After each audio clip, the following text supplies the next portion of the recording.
Hello to all the comic fans, Marvel geeks, and all the nerds in between. Welcome to another episode of the Vigilante Vibes podcast, where we talk all things Marvel without the toxicity that's taken up way too much space in each and every fandom. I'm your host, Megan Nicole, and today I'm so very pleased to introduce a very special guest. Today I'm joined by the genius behind Divergent Comics, the number one nerd on the internet that you should absolutely be following, and one of the best people I know. Please welcome Gary Jones. Honestly, Megan, that was very kind of you to say the number one nerd of the internet. It's true. I don't lie. I think I would save that title for someone else. Probably, I don't know, maybe Justin. I'd probably put that on Justin. I think he likes that pressure. Look, he's a cool guy. He is. And he's also one of the best nerds on the internet. But me and you have been A1 since day one. Like, it's been years now. It has been, yeah. Dave, literally one of the first podcasts I met when I joined Threads. So, yeah, it really was years ago, wasn't it? And we've just been times. And we've just both been thriving and doing our thing, and we haven't changed. That is true, yeah.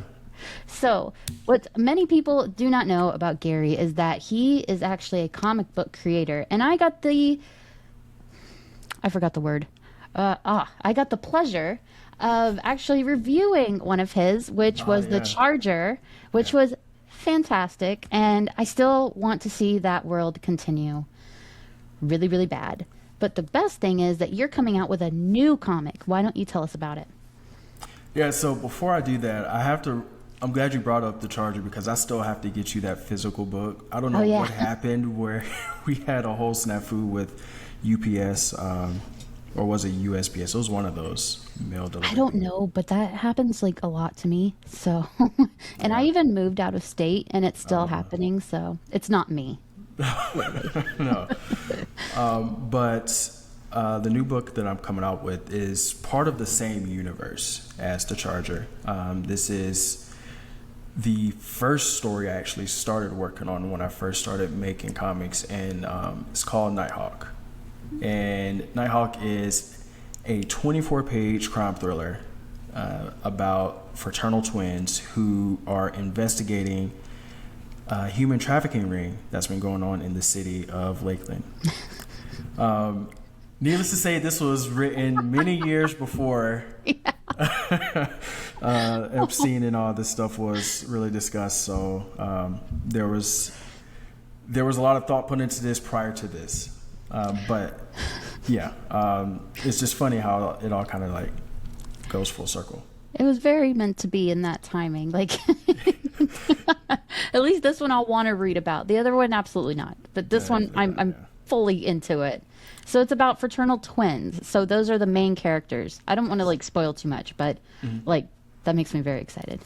Yeah, so one of the things that I wanted to do when I first started making comics is I wanted to do something that wasn't commonly seen, which is the whole purpose behind Divergent Comics. And so when I was first coming up with these characters, specifically Jerry and Kayla, the people that I was like communicating with at the time were really, really big nerds, like have been reading comics for 20 plus years type of nerds. And so when I was coming up with the backstory for these characters, I was like, well, what if I did this? And I told them about having the fraternal twins working together, and it was like, I've actually never seen that in comics before. So I was like, bet. So the characters are, the character of Kayla is actually kind of based off of one of my younger sisters, whose name is also Kayla. Oh. Yeah, and so I figure like, how can I put my family in these stories in some way? And so you all met Charger, who is based off of my baby sister. So now you get to meet my second youngest sister. And so yeah. How many sisters do you have? I have two younger sisters. Yeah. So I guess after this, no more female characters ever. Yeah. No more family members, at least, for sure. Oh, wow. That sounds really great. Like, I love that you try to think out of the box, because a lot of people, when they go into making comics, they're like, what is it I like? What do I like in the comics? What would I want to recreate? But you make it its own thing in its own universe, which I cannot even fathom doing. Like, naming a child is enough. I could not. But like a Yeah. whole universe is just bananas to me.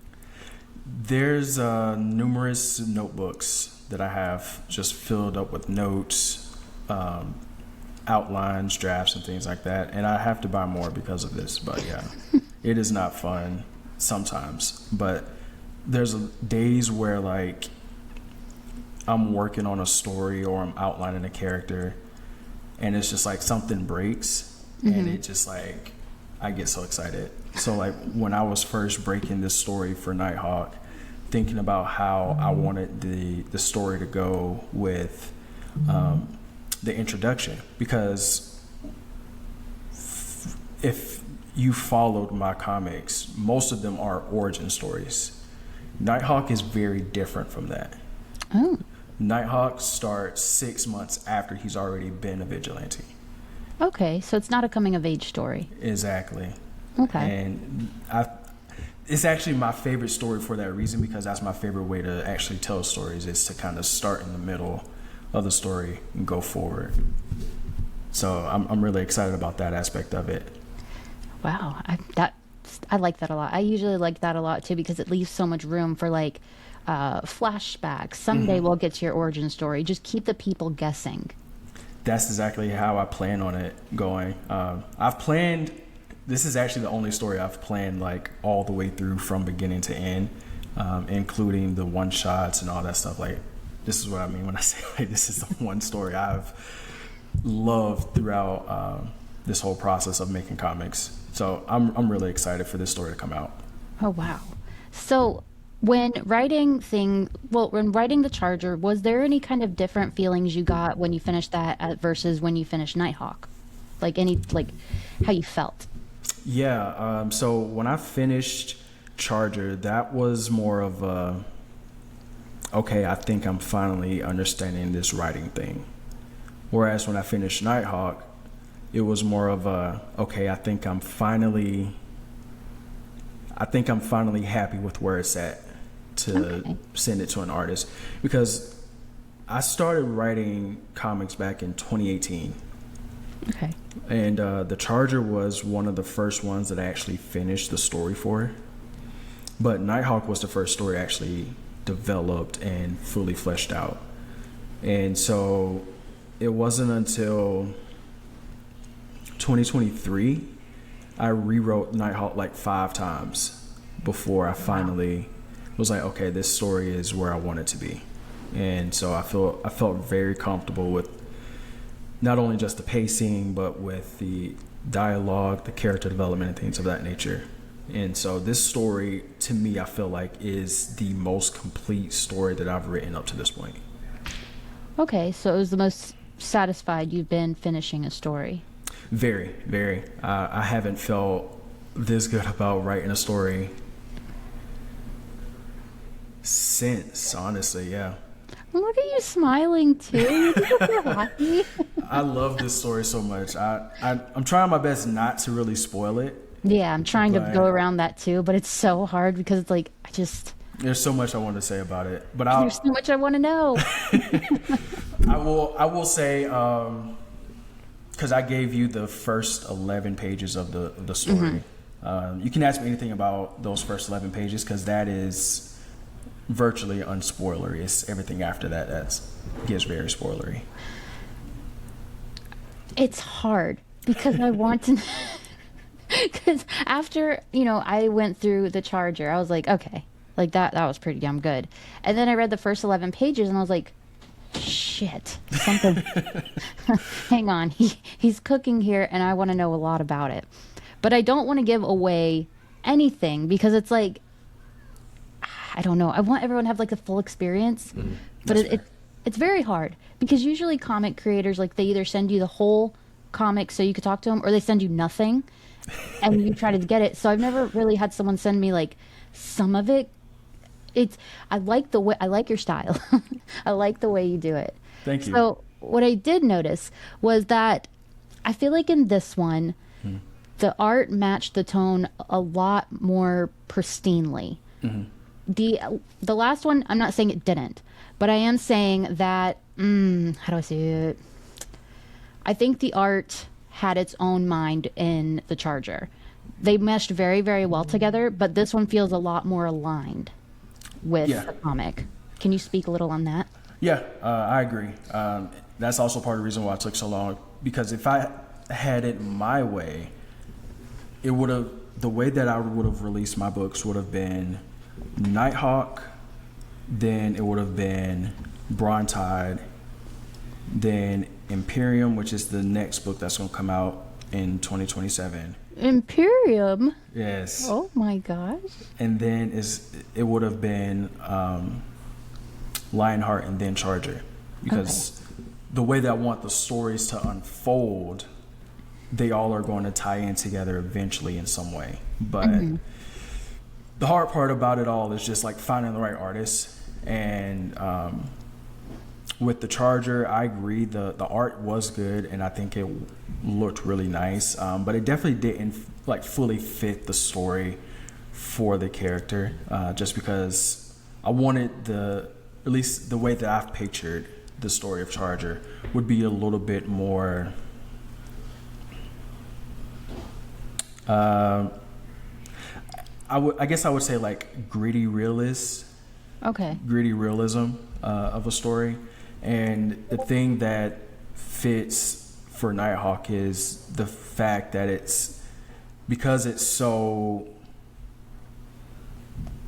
based in a real world situation, the hyper animated aspect of it kind of tones down the dark and gritty tone that I was going for Nighthawk. So it balances everything out. Okay, so you wanted more of a street level vibe. Yeah. Okay. I love street level type characters. Me too. Those are my favorites. I love them, and they're somehow so underrated because it's, you know, the Superman of it all.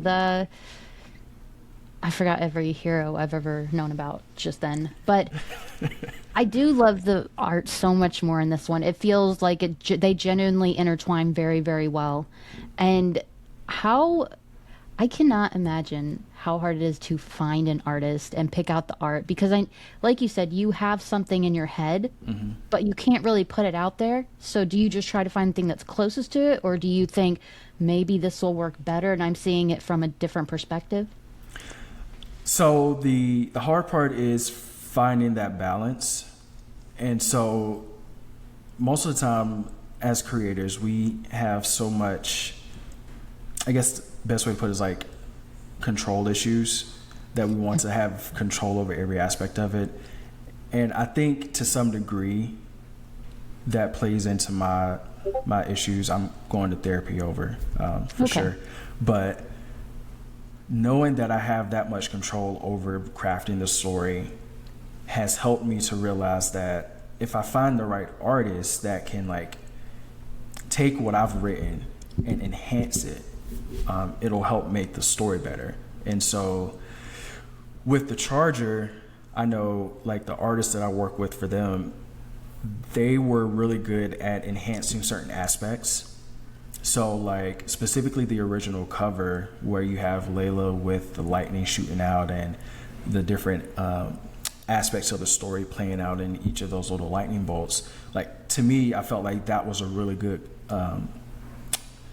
example of how the artist was truly like taking their own vision of what I was trying to say and putting it on page. So to answer the question, it's kind of multifold, or it's kind of multi-layered in the sense of like finding the right artist to get your vision, but also knowing that sometimes what you're wanting or your vision for the art needs to be altered a little bit so that the true story can come out in the pages. All right. Yeah, that's fair. Like I said, I could never do any of this because like any of that, like I have something in my head and it's like, why do people not get it? Mm-hmm. So I think that would be really, really hard. But I can see, because this is your baby. Yeah. You made this from nothing. And it's like, you want it perfect. And I think you genuinely, from what I've seen, you genuinely do have that with Nighthawk. Because this does feel like a piece of you in the comic. I appreciate it. Because it has truly been a long process. Actually, the project started at the end of 2024. So it's been over a year just trying to work on fine tuning everything. But yeah, if I don't think I've ever said this about any of my projects when I was releasing it, but Nighthawk is definitely my baby. Like, this is the one I have the most pride and joy over, and this is the one I want the most care taken of. So it definitely means a lot to know that the way that I explained the story to the artist and the way the artist was putting things together came out in a way that worked for you as a reader. So that's good to know.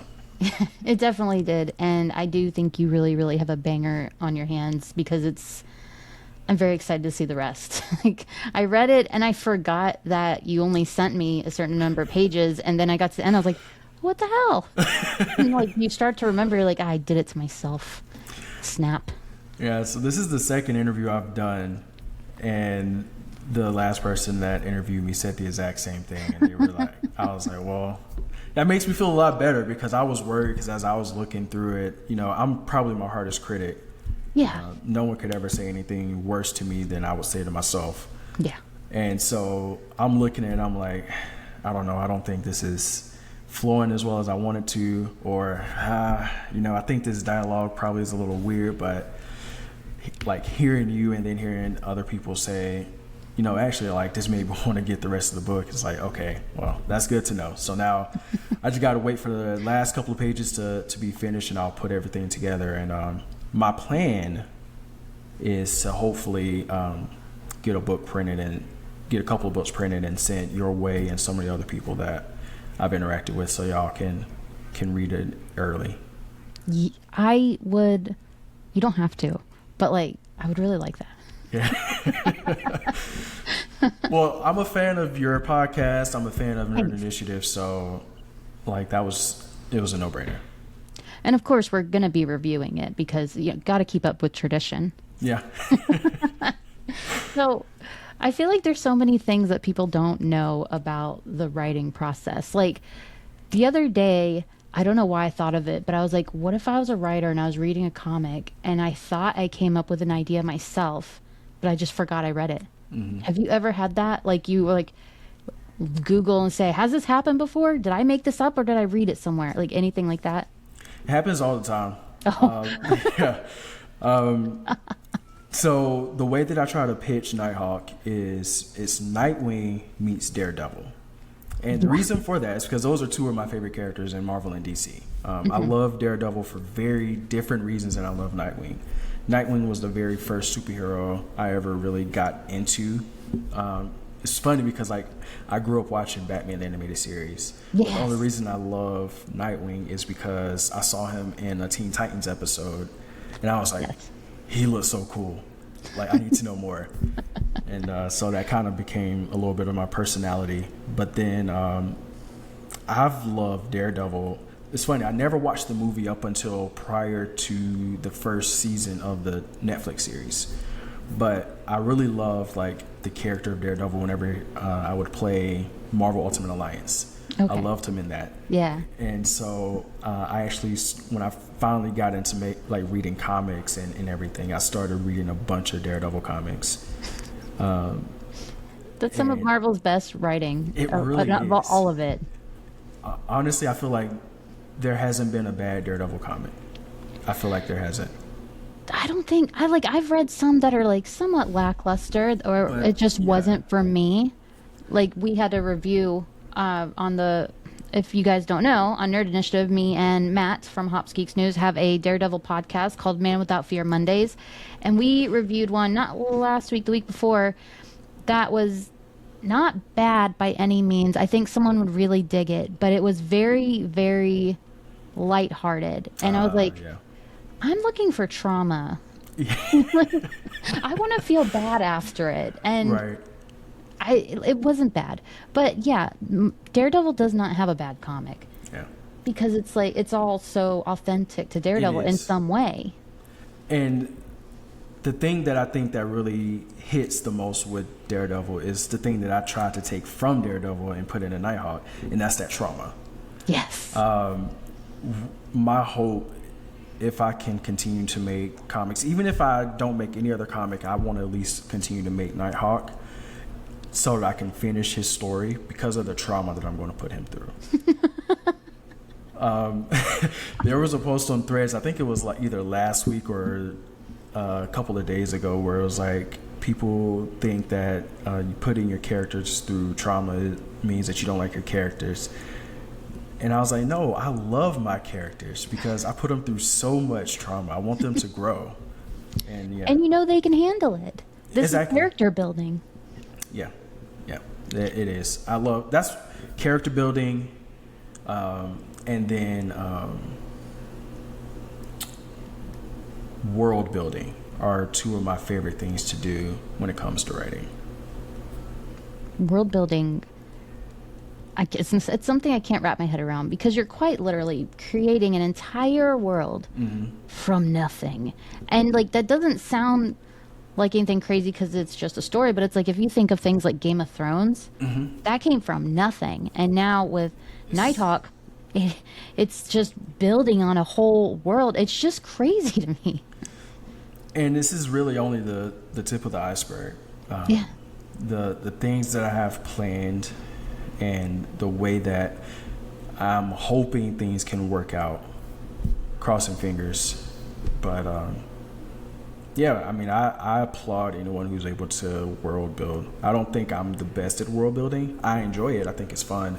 But people like George R.R. Martin, the way he built the Game of Thrones universe, insane.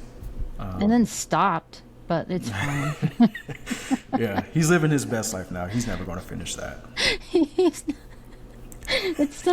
I don't know. It makes me laugh so hard when he talks about it. He's like, yeah, I don't know. I might finish it before I die. I'm like, you're the biggest troll in the world, and I love it so much. So, Gary, this is exactly what you will not do to us. Don't do that. Definitely not. I definitely won't.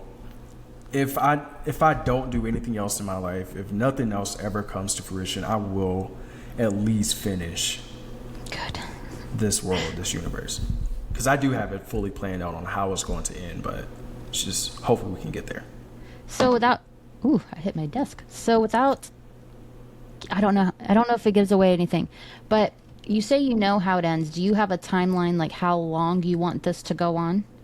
Yes, so each character is going to have 4 volumes. Oh, wow. Yeah. Each volume is going to be 12 issues long. And then there will be 4 or 5 crossovers or events for the universe. Yeah. And will you have like annuals or any random one-shots thrown in there? I know you said you'd have some planned, but are you able to add more later if you wanted, or is it all completely sealed? So the original plan when I was coming up with this universe was each character is going to have 12 issues, and then in between those 12 issues, or midway through those 12 issues, will be a one-shot for each character to have a story specifically told about something in their universe. So not really giving too much away, but specifically with the Charger, there's going to be a one-shot story that was going to focus on one of the characters that you meet in this first issue, that was going to kind of like be a how did they get to the point that they're in type of situation. Okay. And that's something that's more so like shown in like issues 4 and 5 that I have planned out. Like I've fully outlined their entire first story arc for Charger to the point where I could write every script right now and it'd be ready to go to an artist in the next couple of months. That's how far I've gotten with Charger. I think I've gotten that far with all of my characters other than Nighthawk, where I've gotten the entire 4 volumes planned out and lightly outlined. Yeah. So do you sleep or?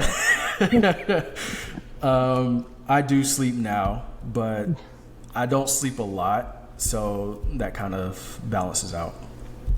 So is your mind just always going all the time on this, or do you ever just kind of like, I don't know, just want to just like, oh, okay, I don't want to think about it tonight. I just want to watch TV. I want to watch Game of Thrones, knowing I'll never know how it ends. That's it. Sometimes, yeah. My girlfriend, she forces me to take a step back and not work.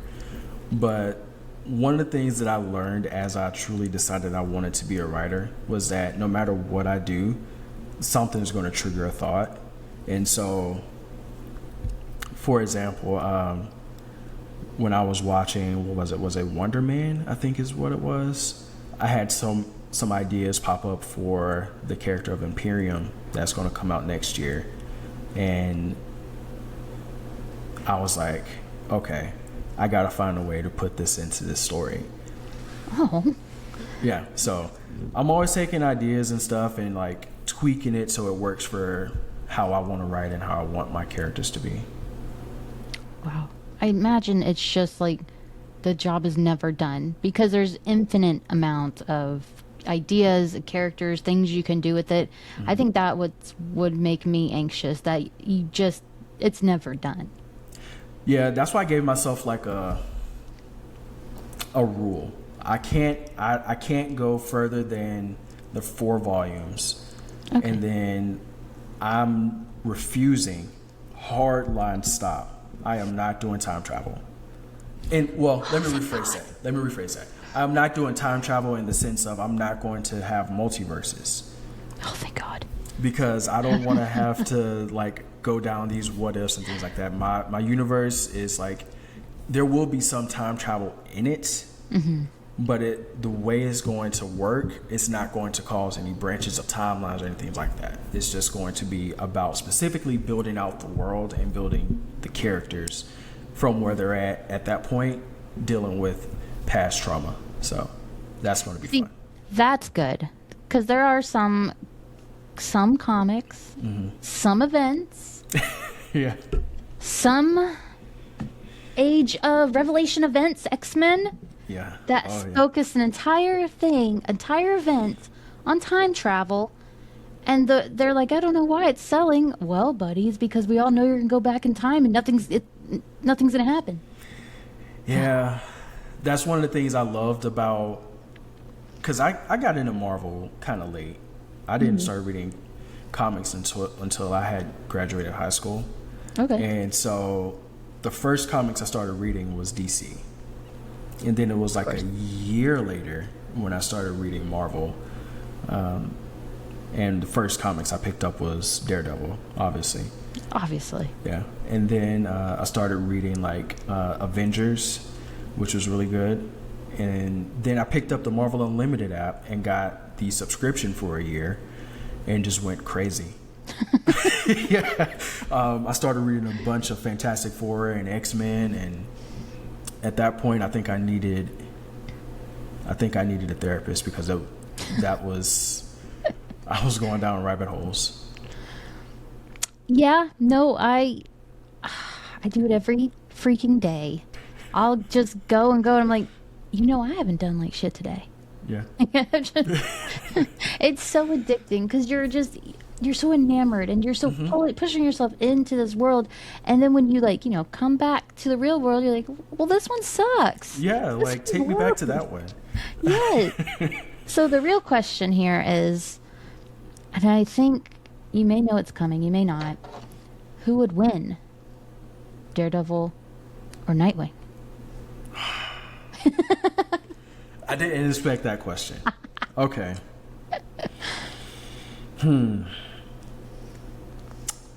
Are we talking Daredevil before or after he was taken by the hand? Let's say before. Then I will go with Nightwing. I'd probably agree. Yeah. And Nightwing probably has the better ass too, so what can we'll never know on that one though. I will. So I love that you do take so much inspiration from these amazing characters, but you don't actually use the inspiration. Like, I wouldn't read your comic and say, oh, that feels like Daredevil, that feels like Nightwing. It's just more your own inspiration in your own head. And I really like that because there's a lot of comics out there that, God bless them, you can see it. Mm-hmm. You can see where it's like, oh, that's Professor Xavier. Right. Oh, that's Magneto. You know what I mean? Yeah, yeah. And that's what I really appreciate about yours, because they feel so fresh, so new, that like, and everything's been done before. And then I read your comics and I was like, oh, maybe not. Maybe there's some things that haven't been done before.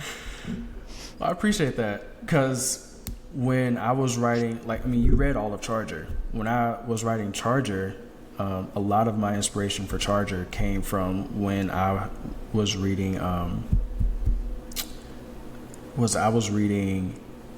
had read Static. I was reading Static New 52. Okay. And so a lot of how, specifically how her powers work, I gained inspiration from Static. Personality wise, I feel like she would be very similar to Black Canary in some sense. I could see Black Canary. Yeah. Yeah. You see, like, I read Charger, I reviewed Charger, I talked about Charger, and I never saw that inspiration. It just felt fresh. I like how you're able to put your ideas out there, and I don't want to say the word fresh again. Oh my gosh. But it feels different. It feels brand new, something that no one's doing. And I read a whole lot of comics, so I could tell you honestly, like, no one's doing it. Yeah, you read definitely way more comics than I do. I try to keep up with you, but I don't think I could keep up with you. Don't. It's so tiring. Now I get tired when I read, and it's like, aging, so great, so good. But I mean, I think you have an excuse since you're actually making the damn comic. I'm trying. So you mentioned your girlfriend makes you have a hard stop, gives you a break in life, which is a really good girlfriend, by the way. She is. She's great. So do you ever bounce your ideas off her? Does she give you ideas? Like, is it ever a collab kind of thing? Or is she like, you know what, just do you? So I guess I have to tell this story, and I don't know if she's going to be upset about it or not. But if she is, I could take it out. But the very first book I wrote and produced was Braun Todd. Okay. And that character, I didn't, like, that was when I first was, like, making comics. I didn't have any idea of how comics were supposed to be done and things of that nature. So I was just like, this is a cool story. I want to write it. And so I wrote it, I produced it, and by the time it got published is when her and I got together, and she read it. And to this day, she's still upset with me because I left it off on a cliffhanger. So I try to bounce some ideas off of her to, like, get an idea, because she doesn't read comics. She is mostly an anime fan. So with her being more of a casual type of consumer, I'm like, if I can get her attention on something, especially since she's a really hard critic too, she doesn't like a lot of stuff, it means I could at least get somebody, like, someone's gonna like it. So when I was bouncing ideas for how I'm planning on doing this universe and the different stories I have planned out, and telling her about the ideas and things like that, she liked a lot of it. But I don't go into too much detail because she gets upset if I spoil anything. So. I think that's cute. Like, I know you're supposed to be your own tough, worst critic, but, like, the fact that you're living with the person that's also a tough critic, it keeps you on your toes. It does. It forces me to truly think out of the box, because if it's something that she feels like is either too cliche or something that just happens, or that she feels like is done too much, she'll tell me, and I'll be like, okay, I can see why you would say that. And then it forces me to be like, okay, well, how can I either keep this idea and make it different, or what are some other ideas I can come up with? Well, that's really cool. I don't know what I expected. I thought she would be like, don't tell me a single thing. I don't want to know anything. You know what I mean? Like, yeah. Because that's how I would be. I was like, just surprise me. But that's really cool that there's a little collab going on between you two. And she doesn't even read comics, but she reads your comics. She does, yes. That makes me feel good. That's so nice. So, if you could describe Nighthawk in just 3 words, what would it be? Stubborn is the first word. Okay. That was when I was creating him, I knew that had to be one thing. Because when you read Daredevil, that's how I feel Matt Murdock comes off. He's very stubborn. Yeah. So I was like, that's first. I would definitely say intelligent. Because unlike Matt Murdock and unlike Dick Grayson, Jerry is a detective. He's a private investigator, and he owns his own private investigation agency. So he uses his intelligence to help people solve crimes, which is kind of funny because that's also what he does as a vigilante, is stopping crime. So Yeah. kind of works both ways. He uses that cover really well. But then I also say empathetic. And I think you saw this in the first few pages, but like when the Mendezes come to him about their son and the way that he just immediately wants to help them. Like I wanted that to be shown in a way that people see, okay, he cares and wants to help people. It was like a full stop moment. It was one of those that humanizes a character, a superhero, very, very well. I thought it was really well handled because there was such a big tonal shift. And I'm so snooty about tones and different tones in comics. And that's when I was like, oh, we're getting somewhere. Yeah, that story is actually going to span like 3 or 4 issues before it actually gets resolved. And I do like that.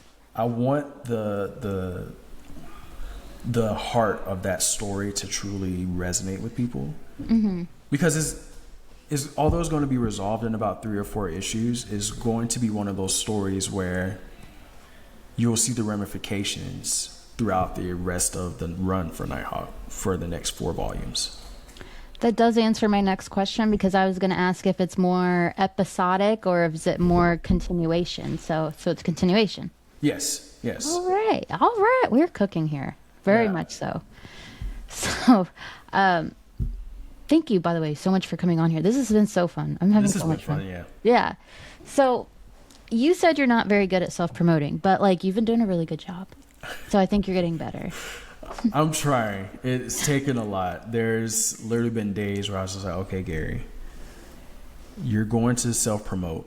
You're going to do it in a way where people can connect. And a lot of it has just been like watching how other comic creators promote and then just finding ways that work best for me.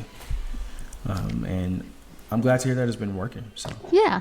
So getting to know you as the writer, without talking about Nighthawk or Charger, tell me one random fact about you.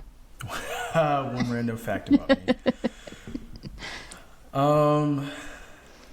Well, something that I tell people every time when I meet them, and every time I tell people this, they always say that it makes sense, that it just seems to track. But for most of my childhood, I played football up until I broke my leg. But yeah. Did you break your leg playing football? Yeah, so I played football all the way through my junior year of high school. And then I just stopped because I wasn't enjoying it the way I wanted to. Yeah. And there are some days I still regret that decision. I kind of sometimes wish I had stuck with it. But I tried playing flag football after I graduated. And that's where I broke my leg because, was doing too much. I get that. I mean, because you don't know where your life would have been, but you do know if you, like, the littlest thing could change everything. So if you would have stayed with football, imagine we wouldn't have Charger, we wouldn't have Nighthawk. Yeah. That would be crazy. Yeah, I probably wouldn't have even, like, if I had stuck with football, I probably wouldn't have even been in the comics like I wanted to, so. Dude. I never knew. Well, the many faces of Gary Jones. That's me. Well, thank you for telling me that. So, we're nearing the end of the conversation, which, like, I feel like we could keep talking about it if we had your full comic out and everything. But it's like, I keep stopping myself because I'm like, you can't ask that. You can't do that. So that's I where mean, I'm willing to give, because you're the homie, I'm willing to give you one spoiler question. I'll let you have that, just because I mean, we've known each other for so long. I know. But my question is, how does it end? Like, how does, not just the comic, at the end of it, you can say yes or no. You can just say, you can just screw yourself and wait. Is this, okay, is it an end of the universe kind of thing, like it blew up and everyone died? Or is it everyone's just living happily ever after? Neither. Fucking, I mean. So I'm actually glad you asked that, because that actually is not a spoiler. Okay, cool. The way I plan on ending this universe is... Okay, so I got to be more careful on how I do. Essentially, what's going to happen is there's going to be a complete reset of the universe. Okay. And all powers will be removed, and there won't be anyone with super abilities or anything like that. So that's how the universe is going to end. Okay, I didn't see that coming at all. Yeah. I swear, for the tiniest second, you were thinking, I was like, he's about to say it was all a dream. I know it. Oh, definitely not. I hate that. I hate that so much. Yeah, but no, because I look at how DC did Crisis on Infinite Earths, and when they reset everything and essentially just made it where like everything happened in like a short period of time, I was like, I don't like that. And then reading the Marvel 2015 Secret Wars event and how they essentially brought all the universes into one and then eventually separated universes again, I was like, I don't like that. And I know a lot of other people or a lot of other creators, they like kind of dabbling in multiverse type things. I wanted my ending to be final. I want it to have where when everything is done, it's done. Okay. There is no ifs, ands, or buts about it. There's no prognostication on like what could be happening this, that, and the third. It's like, this is the end, and these people no longer, like, these people will continue to exist, but they won't exist in this aspect. See, we need so much more of that in comics, because it's always, I understand why writers do it. I totally get it. Yeah. The possibilities are endless with the multiverse. You can always come back, or you can just not, it's always left up in the air. But I feel like there needs to be more finality in life, because stories end, and that's what they should do. Yeah, that's why I liked, kind of going off topic, that's why I liked Stranger Things ending so much. It was kind of long for them to like give us that hour long, this is what they're doing now type of thing. But I liked it because like we know for sure there's no way they can keep going. Like everything is ended. So yeah, I like there's endings. Not going to be some random 20 years later, they're all moms and kids, and their kids go to the Upside Down. Like, I would hate the hell out of that. That would make me sick, actually. So, my last question for you, and it's a big one. Since you're such a Daredevil fan, would he be able to sense Spider-Man's Spidey sense?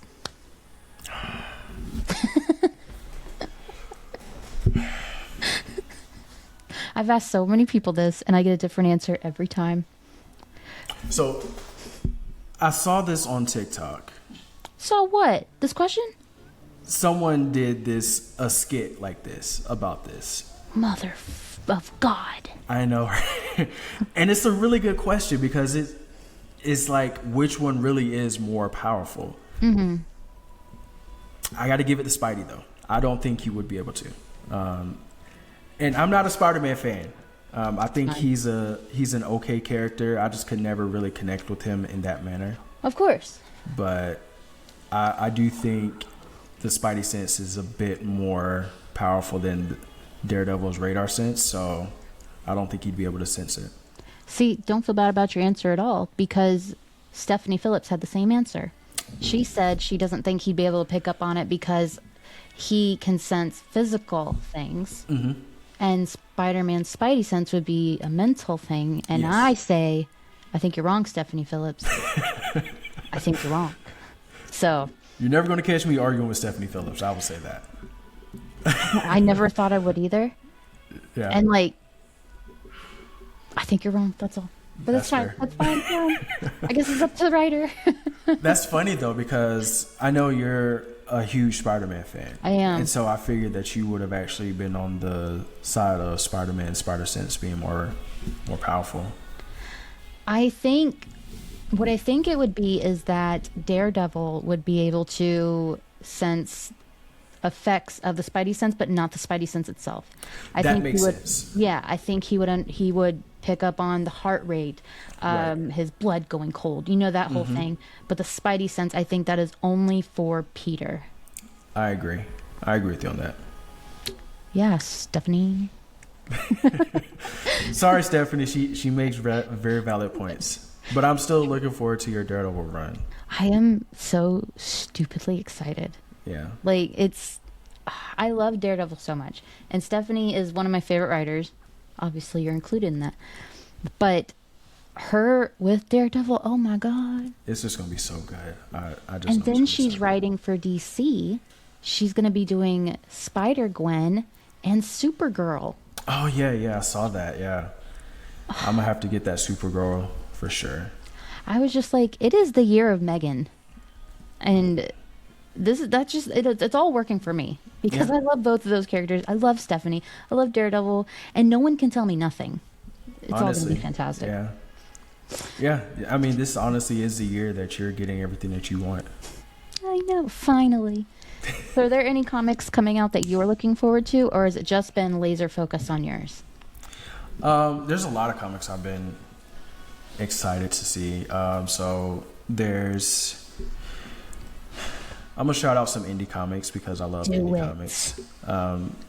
My good friend Paul at Acorn Comics, he has Heroes and Zeros coming out, and eventually soon, like maybe sometime later this year or next year, we're gonna get the Olympian 2. Super excited for both of those. I'm very excited for the Olympian too. I love the Olympian one. Story. It was such a good story. If you guys haven't checked out Acorn Comics, absolutely do it because Paul is amazing and they make great quality stuff. Like, you love Marvel and DC. Imagine if comics went beyond that, and then you'd find indie comics. Another one I'm excited for, my friend at 615 Comics, he has his story, I think it's The King's Domain 2 coming out. That's supposed to be coming out in the next few months, so I'm excited for that. I haven't been keeping up with a lot of current runs at Marvel and DC, but I do, like I said, I am excited for Stephanie Phillips' Daredevil run. I follow her on TikTok, and as soon as she made that announcement, I dropped my phone and just jumped up with joy. I sent it to our mutual friend Matt, and I remember both of us, I know how he reacted. He just kind of stared at the phone. I know what he did. I just know it. Because Daredevil is his thing, Daredevil and Batman. And it's also my thing. So we both were like, this is our Super Bowl. Yeah. This is it. It is. That's how I felt. That's exactly how I felt. I haven't been really keeping up with anything DC related, so I feel very disappointed with myself. They did just do the new Milestone initiative, the Dakota incident. I haven't gotten that yet. You're going to love it. I'm getting it on Tuesday since I'm going to be off work, and I'm going to go get that, so I'm excited. We're going to get a review? Maybe. I'm trying to be more intentional with how I handle my shorts on YouTube and on TikTok, so we'll see. It's so annoying because you have to put them in so much work and thought into these damn shorts on YouTube, and then someone just has one of them walking around their kitchen looking around, and it gets like 11 million views. And it's like, literally, what are we doing? my best short on YouTube has been the trailer I did for Lionheart like 3 years ago. Well, that's something. That's something you made. Yeah. Yeah. Well, hell yeah. Then I think it's going to only get better. And I cannot wait to hear what you think of the Dakota incident, because I read it and I was like, I don't need to read anything else today. I'm good. I'm really excited 'cause I'm a huge fan of the Milestone universe. I really love Static, Rocket, and Hardware. Those are my three favorites. Oh, you're going to freaking die with this thing. You're going to love Yeah. it. I'm so excited for you. I'm excited. So that does bring us to the end of the episode. I cannot believe we've been talking for 50 minutes. It doesn't feel like that at all. It felt like 20. Obviously, you're invited back anytime. Even if you don't have a new comic coming out, you're part of the family. So obviously. I will always be happy to jump on, and like I mentioned at the beginning, I'm bringing you on soon. So Yes, I will be there, and I'm very excited for that. So tell our listeners where they can find you, where they can look for Nighthawk, Kickstarter, everything. So we have Divergent Comics on Threads and Instagram at Divergent_comics. The link for the Kickstarter is in the bio on there, but I also have a pinned post on both Instagram and Threads with the link for the Kickstarter. And then on Facebook, I think it's Divergent Comics 1. Facebook is so weird because I tried to get the Divergent Comics page set up first, and somehow someone else has Divergent Comics. Yours, it's Divergent Comics. It's just Divergent. Okay. Yes. Okay. Yeah, I couldn't remember. It's always weird with Facebook. It is because it's a page. Yeah. And they don't care about your page. They don't. They don't at all. But I'm more active on my personal page. I'm trying to be more active on my Divergent Comics page. I'm sorry, you guys. It's hard. I built up such a fan base on my personal pages. It's so hard because it's like splitting yourself into two. Because I do it like I'm on my personal Facebook, then I'm on my Vigilante Vibes podcast Facebook, and it's like I can't keep up one of me. But two is a lot.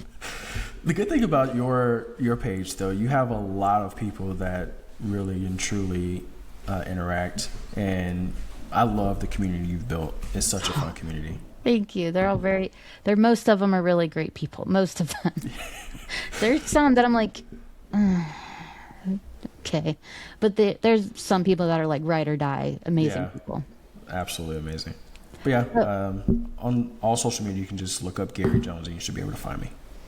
Yes, and all of the links to everything he just said and the Kickstarter will be in the show notes right under the episode, so be sure to check that out. Be sure to go like, follow, subscribe, do everything you can to support Gary, because this is a comic that everyone should be reading when it comes out. And if you haven't read The Charger yet, what are you doing? I'm worried. So thank you for listening to this episode of Vigilante Vibes. Wherever you're listening to this episode, click that subscribe button so you don't miss any of my amazing guests like Gary or any future episode. Thanks for listening. I hope you enjoy it. Have a marvelous night.